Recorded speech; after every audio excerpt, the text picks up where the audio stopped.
I learned how to be funny out of fear, and all of that, like fear of somebody hurting me and stuff like that. He was the king of sitcoms, the man who made the whole world laugh, until the cameras stopped rolling and the unthinkable happened. For years, rumors swirled about what truly went down on the set of 8 Simple Rules during John Ritter's final moments. Now, the footage has finally surfaced, and it's changing everything we thought we knew about that tragic day. What exactly did the cameras catch in those final seconds before the screen went dark forever? Join us as we pull back the curtain and reveal the truth the studios didn't want you to see. The Singing Cowboy's Son: How John Ritter Conquered Hollywood. Before he was the king of sitcoms, John Ritter was a boy born into the sparkling lights of Burbank, California. But this wasn't just any birth.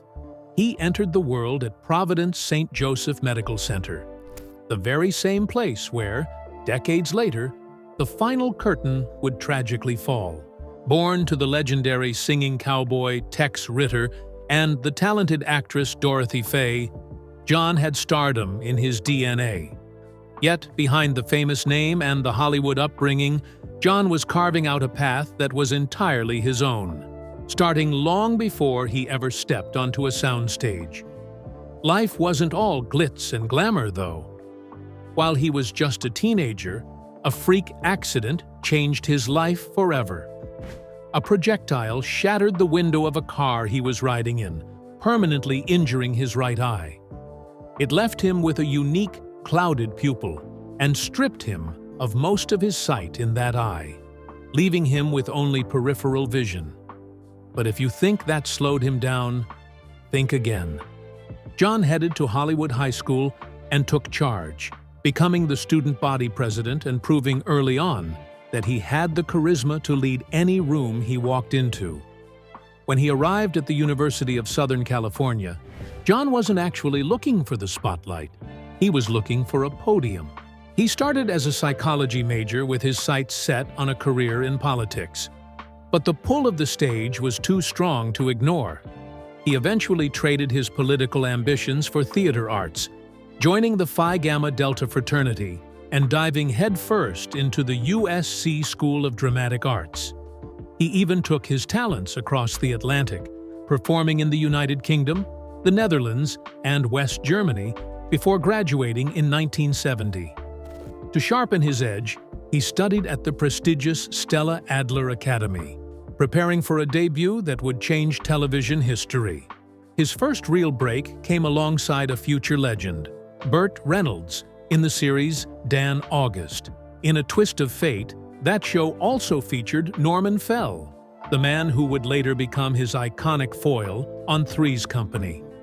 From his film debut in Disney's The Barefoot Executive to guest spots on heavy hitters like MASH and Hawaii Five-0, John was everywhere.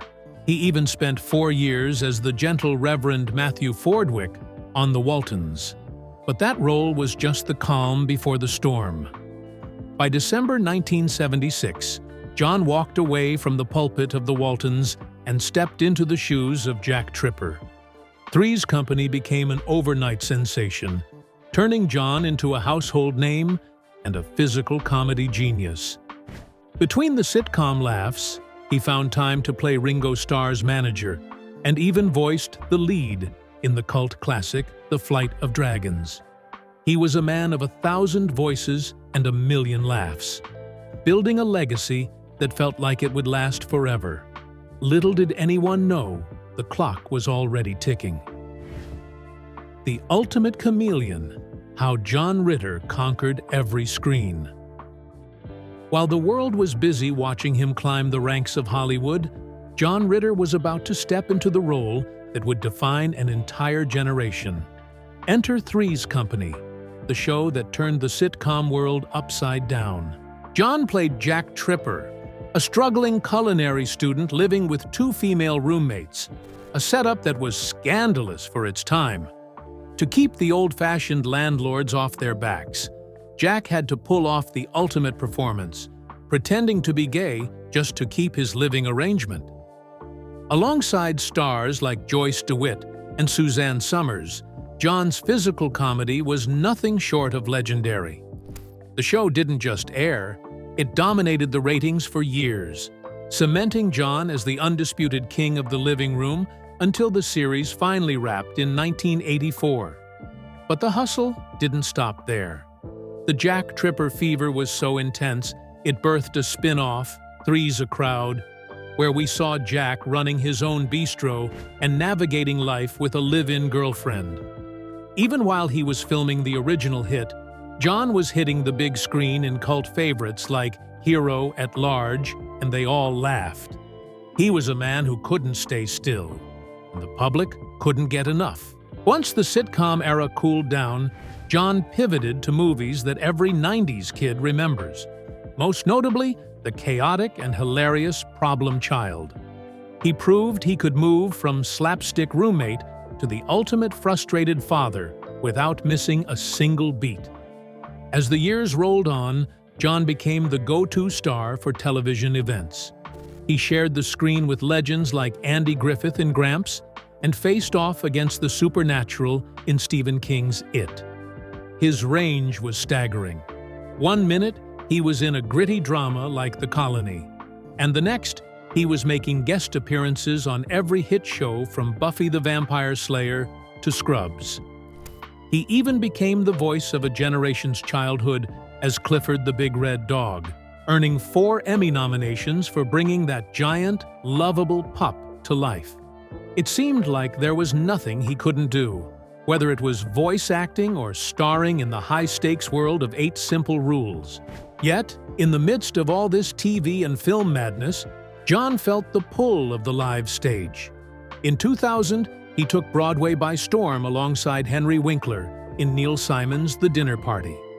The show was a massive success, running for over 360 performances and earning John a Theatre World Award. He was at the top of his game, moving from the bright lights of Broadway to intimate theaters in L.A. for J, and finally, his last stage appearance in All About Eve. He was a performer in his purest form, working right up until the very end. But as the applause for his stage work echoed, the cameras were about to roll on a tragedy no one saw coming. Beyond the screen, John Ritter's legacy of family and resilience. While John Ritter was the master of making us laugh on screen, his life behind the scenes was filled with a different kind of drama. One of deep love, complicated endings, and a second chance at happiness that felt like a Hollywood script come to life. His journey through love began in 1977, when he tied the knot with actress Nancy Morgan. At the time, they were the ultimate Hollywood power couple, both young, talented, and ready to take on the world. For nearly 20 years, they were inseparable, working together on various projects and even hosting charity telethons side by side. They welcomed 3 children into their world, and for a long time, it seemed like they had it all figured out. But as the 90s rolled in, the spark began to fade. By 1996, the laughter in their home had grown tiresome, and the pair made the difficult decision to walk away, officially ending their nearly 2-decade marriage. But as they say in the business, the show must go on. And for John, a new leading lady was already waiting in the wings. While filming the cult classic Problem Child back in 1990, John had met a fiery, talented actress named Amy Yazbek. You might remember her from Jim Carrey's The Mask or the hilarious Robin Hood, Men in Tights. Their chemistry was undeniable from the start, and after his divorce, that friendship turned into a whirlwind romance. They were a match made in comedy heaven, appearing together in the Problem Child sequels and even popping up on each other's shows like Wings and The Cosby Show. It was the kind of love that made you believe in second acts, proving that sometimes your perfect co-star has been right in front of you all along. In 1998, their lives changed forever, when Amy gave birth to their first child, together, Stella. It was a moment of pure joy for the couple, marking a new chapter in John's life as a father once again. Just a year later, in 1999, they officially said, "I do," solidifying a bond that fans thought would last for decades. Years later, reports surfaced that their child was embarking on a deeply personal journey of transition, choosing to live life as Noah Lee. John and Amy were building a beautiful modern life together, raising their family and supporting each other's careers, completely unaware that their time together was being cut tragically short. They were married for only 4 years when the unthinkable happened, leaving Amy to carry on his legacy and navigate a world without his laughter. The shock of John's sudden passing in 2003 due to an aortic dissection sent ripples through the industry. But for Amy, the grief was fueled by a desperate need for answers. She, along with John's 4 children, launched a massive $67 million wrongful death lawsuit against the Providence St. Joseph Medical Center, the very place where the Three's Company star ultimately took his last breath. They believed the medical team had failed him, and while Amy managed to secure $14 million in settlements from some defendants, the battle in the courtroom was intense. In March 2008, a jury eventually cleared the lead surgeon of negligence, ruling that there was no liability in the sitcom star's death. It was a bitter, public end to a legal battle that laid bare the raw pain of a family left behind. Back on the set of 8 Simple Rules, the atmosphere was heavy with disbelief. John had been in the middle of filming the 2nd season when he passed, leaving the cast and network executives in a total tailspin. How do you continue a show when the heart of the family is suddenly gone? ABC executives were faced with a decision that seemed impossible. After emotional consultations with Amy and John's co-stars, the network made the gut-wrenching decision to keep the show going. They didn't hide from the tragedy. Instead, they addressed the character's death head-on in the 4th episode of the season. It was a brave move that allowed the world to mourn right alongside the cast. As the series continued into a 3rd season, John's final performance didn't go unnoticed by the industry he loved so much. In 2004, he was nominated for an Emmy for Outstanding Lead Actor in a Comedy Series for his role on 8 Simple Rules. It was a final, bittersweet nod to his talent and the impact he had on audiences until his very last breath. As for Amy Yasbeck, she had to find a way to move forward. She stayed active in Hollywood, making guest appearances on hit shows like Pretty Little Liars, Workaholics, and That's So Raven. She even starred in the short-lived sitcom Life on a Stick, proving that while the world had lost a legend, she would continue to carry the torch of the craft they both loved. The toxic feud that rocked Three's Company. John Ritter didn't just stumble into stardom, he fought for it, beating out over 50 other hopefuls in a grueling audition process to land the role of a lifetime. That role, of course, was Jack Tripper on the hit ABC sitcom Three's Company. Almost overnight, the quirky show about a bachelor living with 2 women skyrocketed to the top of the charts, turning Ritter from a familiar face into one of the most beloved stars on the planet. But while his comedic timing was flawless and his charm felt effortless, it turns out he didn't inherit every single one of his parents' legendary talents, especially the musical ones. As the show was just getting off the ground in its 1st season, the studio hit a major snag. They didn't have anyone to sing the now iconic theme song. Taking a page out of the playbook of hits like All in the Family, the producers turned to the cast and asked them to step up to the mic.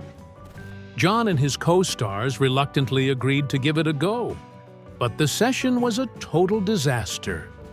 The result was so painfully horrible that they abandoned the attempt after just 1 afternoon. Unfortunately, that lack of harmony wasn't just limited to their singing voices, It was a sign of the deep-seated tension that was about to brew behind the scenes. According to biographer Chris Mann, the cast members of Three's Company were operating on completely different wavelengths. While John Ritter and his co-star Joyce DeWitt were laser-focused on their acting craft and building a high-quality show, their other co-star, Suzanne Somers, had much loftier ambitions. She wasn't just looking for a good performance, she was preoccupied with becoming a global celebrity. As you can imagine, those clashing priorities eventually caused major issues on set, and it wasn't long before the professional mask started to slip. Somers' quest for fame became impossible to ignore in 1978, when she took having a big head to a whole new level. Leading up to a massive issue of Newsweek that was set to feature the trio on the cover, Somers went behind the backs of John and Joyce to have her own private photo shoot. One of those solo shots was then superimposed over the picture of all three of them, leaving the other two stars completely in the dark until it hit the stands. Her co-stars didn't take the betrayal well, but being the professionals they were, they put their feelings aside and continued to film the show for 5 seasons. However, that was the breaking point where everything truly started to go sour. Allegedly, at the urging of her husband, Somers walked into the producer's office and made a demand that sent shockwaves through the studio. She wanted her pay per episode bumped from $30,000 to a staggering $150,000. It was the straw that finally broke the camel's back. John Ritter had tried his absolute best to be cordial and accommodating throughout the drama. But everyone has a limit. In the wake of Somers' massive money demands and threats of litigation, her attitude on set became increasingly hostile. It got so bad that John finally reached his limit and flat out refused to work with her anymore. Unfortunately for Somers, her high-stakes gamble didn't pay off the way she'd hoped. The producers gave her a hard no, leaving her with little choice but to move forward with the litigation process. Surprisingly, even though the air on set was thick with bitterness, she didn't vanish from the show immediately. Instead, the producers took a bizarre approach. They only included her voice, featuring scenes where her character would call in from her parents' house. It was a temporary fix for a permanent problem, and the writing was already on the wall. Ultimately, the higher-ups made their final decision. While Somers' demands for equal pay might have been valid in her mind, the way she handled the press and the bridges she burned with the cast turned everyone against her, including John. The studio decided she simply wasn't worth the headache and wrote her character out of the script entirely, replacing her with Jenna Lee Harrison. Somehow, against all odds, the show managed to stay a hit. Even with all that backstage drama bleeding into the episodes, Three's Company remained a powerhouse for a total of 8 seasons. But as the saying goes, nothing lasts forever. As the ratings finally began to dip, the show was forced to call it quits in 1984. Even so, the show's legacy was already cemented in TV history. And, thankfully for John, his hard work didn't go unnoticed. While the ratings were cooling down in that final season, the industry was still heating up for Ritter. Three's Company managed to snag a People's Choice Award for Favorite TV Comedy Program, and John himself took home both a Golden Globe and an Emmy for his legendary performance as Jack Tripper.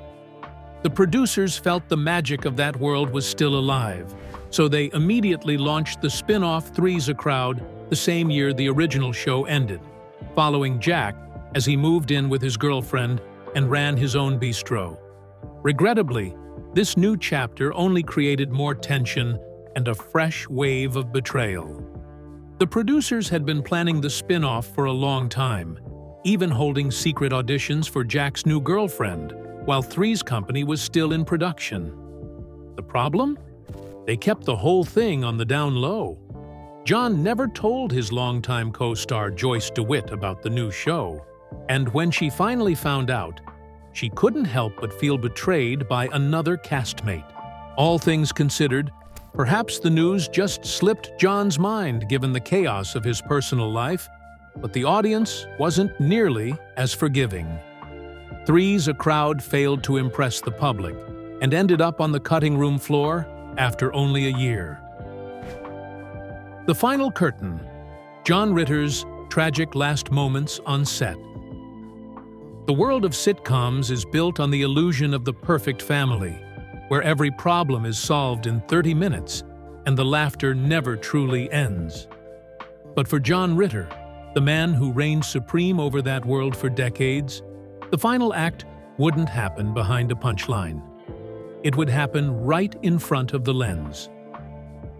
On September 11, 2003, as the cameras were rolling for the second season of 8 Simple Rules, for dating my teenage daughter, the unthinkable began to unfold. It wasn't a scripted drama, it was a real-life nightmare. While rehearsing his scenes, the king of physical comedy began to experience severe chest pain and violent vomiting. To those watching, it was the moment the music stopped, and the footage from that day remains a haunting reminder of the thin line between the stage and the end. This wasn't something John could just brush off with a trademark pratfall. That afternoon, he was working on the Walt Disney Studios lot, situated in a strange, cosmic coincidence right across the street from the Providence St. Joseph Medical Center. This was the very same hospital where John had been born, and as his condition rapidly spiraled, he was rushed through those doors once again. The man who had spent his life making us feel light was suddenly facing a heavy, terrifying reality. As he explained his symptoms to the emergency staff, the clock began to tick on a series of events that would leave Hollywood changed forever. In the heat of the moment, with a legend's life on the line, the doctors made a snap judgment that would haunt them for years. They believed John was experiencing a heart attack. Acting on that belief, they immediately began the standard protocol, administering aspirin and ordering tests designed specifically for cardiac victims. But in the frantic rush to save him, a fatal mistake was made. The hospital staff ordered an X-ray, but it never happened. This was the turning point that sealed his fate, because a simple image of his chest would have revealed the truth. John wasn't having a heart attack. He was suffering from an aortic dissection, a silent internal tear that required a completely different kind of rescue. By the time the truth surfaced, it was already too late. Still convinced they were fighting a heart attack, Dr. Joseph Lee administered anticoagulants, or blood thinners, which were exactly what a tearing aorta didn't need. As the surgery team prepared to intervene, the reality finally dawned on them. But John was already too far gone. The man who made the world laugh passed away that night in the very hospital where his life began, leaving the cameras on his set cold and a massive void in the heart of the industry. Suddenly, his family, his cast, and his fans were left to pick up the pieces of a tragedy that felt like it had been caught in a slow-motion blur. The news of John's passing hit the world like a train. For those currently working with him on 8 Simple Rules, the grief was too much to bear. They had to figure out how to keep going when their center of gravity had vanished. The show ultimately decided to continue, shortening its title to just 8 Simple Rules, but they refused to shy away from the truth of what happened. Rather than using a cliché excuse to explain his absence, the writers chose to give John a respectful, heartbreaking send-off. They kept the final episodes he had filmed and then rewrote the story to address his character's passing, giving the actors and the audience a chance to process the raw, unscripted grief together. The industry scrambled to pay its respects, and a year later, the Emmy nominations reflected the weight of his final performance. John posthumously received a nod for Outstanding Lead Actor in a Comedy Series, a bittersweet acknowledgement of his enduring talent. Even as he lost the award to Kelsey Grammer, the tribute was clear. His final films, Clifford's Really Big Movie and Bad Santa, bore his name in dedications, and even the show Scrubs wrote his passing into an episode to honor his guest-starring legacy. But while the industry moved on, his widow, Amy Yazbek, was just beginning a long, arduous fight for justice. In the quiet years that followed, Amy's grief turned into a burning conviction that John's death was the result of pure negligence. She was convinced that the people entrusted with his life had failed him in his most vulnerable moments. Driven by a need for closure, she began litigation against the medical staff, specifically targeting Dr. Joseph Lee and Dr. Matthew Lotish. Even though Dr. Lotish hadn't been there the night John died, Amy believed a previous full-body scan he performed should have caught the underlying issue years before. It was a high-stakes battle for accountability that brought the details of that dreadful day into a public courtroom. Taking the suit to trial in 2008, Amy laid bare the agony of those final hours. She testified through grief and anger, claiming that Dr. Lee had ignored John's own plea for a second opinion as they worked against the clock. In her most devastating testimony, she described the feeling of utter powerlessness as she tried to ease John's anxiety, telling him to be brave while the staff took him away. She wanted the world to know that the man who had given so much of himself to others had been let down when he needed a hero the most. The court proceedings were a series of emotional testimony, with John's family sharing how much his children missed him. But when the dust settled, the legal system delivered a final, stinging blow. The Los Angeles County Superior Court jury ruled that neither doctor was responsible for John's passing. It wasn't the ending Amy had fought for, but she refused to let the tragedy be the final word on John's life. Instead of sinking into the bitterness of the verdict, Amy created a legacy of her own. She established the John Ritter Foundation to raise awareness and support research into thoracic aortic disease, ensuring that other families wouldn't have to experience the same unthinkable moment. She even published Ritter's Rules, a vital guide to identifying aortic dissection. In the end, the footage of John's final day on set may be a reminder of a tragic loss, but the work done in his name since then ensures that the king of sitcoms is still looking out for us long after the screen went dark. Were you a fan of Three's Company? Share your highs with us in the comments below.